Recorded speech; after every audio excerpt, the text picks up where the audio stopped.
Hello guys, welcome back to this channel. In today's video, I'm going to show you black wing hack and trust and press game of Roblox that you need to try. Okay, this is how the black wing looks like, and I'm going to show you how you can create this wing for free, guys.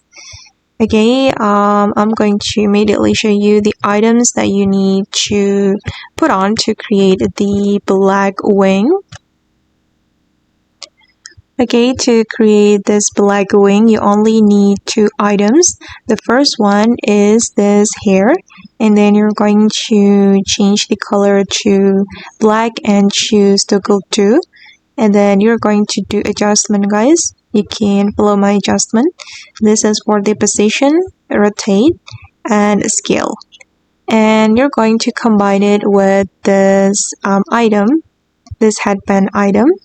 And then you're going to color it black and you're going to do adjustment. This is for the position, rotate, and also scale. And then you will finally create this black wing. And yeah, you can use it for maybe witch theme or fairy theme, or it's up to you. Okay guys, and that's all the way to create black wing in Trust and Press game of Roblox for free. I hope this video will be useful for you. Thank you so much for watching and bye.